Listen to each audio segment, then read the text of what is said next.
Hello, I'm Eric Harrison. This is my persuasive speech on euthanasia and why it's the right choice in population control of animals. We all know where to get a dog or a cat. You can adopt one from a shelter or buy one from a breeder, or maybe find a stray that ends up staying with us forever. Despite the popularity of pets, every year millions of them wind up in public and private shelters. Most are cats and dogs, and they're either turned in by owners who no longer want them, or they're picked up as strays. Some are lost and could be reunited with their owners, but many are homeless with no place to go. I am here to tell you why euthanasia is an accepted method of population control. According to the Humane Society of the United States, they estimate that U.S. shelters receive 6 to 8 million cats and dogs each year. As many of you may know, I was a veterinary technician for 2 years. In that time, I saw many pets abandoned, starved, beaten, abused, and generally not taken care of lovingly and with common sense. We would have pets dropped off on a daily basis. We'd have a box of kittens in the morning, a box of puppies, and what are we supposed to do with these animals? They're just left in the kennels. We take care of them best we can. We would try to adopt them out, but inevitably the best method was euthanasia. As animal lovers, it's always our first priority to find these pets homes. However, being in a kennel indefinitely isn't quite humane living. Euthanasia, according to animalpeoplenews.org, says that the word comes from a Greek term meaning good death.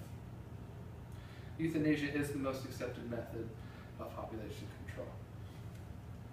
While you may think that all veterinary professionals love animals too much to see them euthanized, I think that euthanasia is a humane way to handle our unwanted pet population. The general population is removed from the reality of this situation. According to Tampa Bay Times, 20,000 dogs and cats end up in Hillsborough County animal shelters every year. And that's just in Hillsborough County. Also, when shelters are overcrowded, despite their best efforts of keeping it clean, diseases like parvo break out.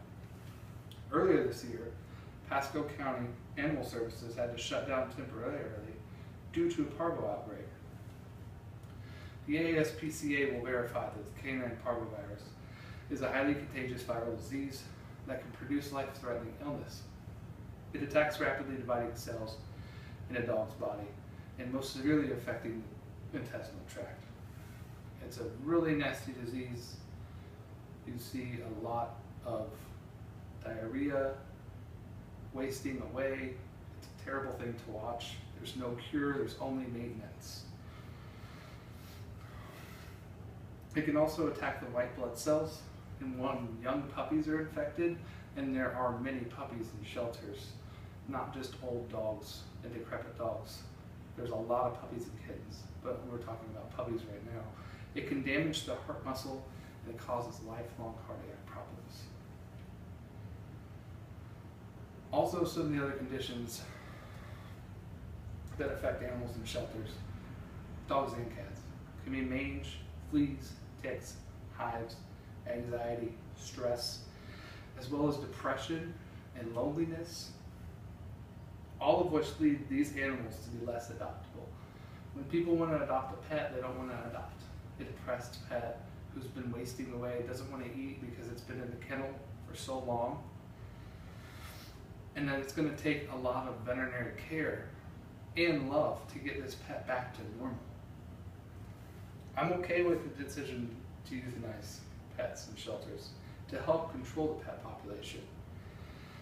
Even no-kill shelters have to euthanize their pets. No-kill shelters are defined as shelters who have a kill rate of less than 10%. In closing, do you know that according to Business Wire, one unaltered cat and her offspring can produce 420,000 cats in 7 years, and one unaltered dog and her offspring can produce 67,000 dogs in 6 years. No matter your stance, one thing you can do to save a pet's life is to have it spayed or neutered.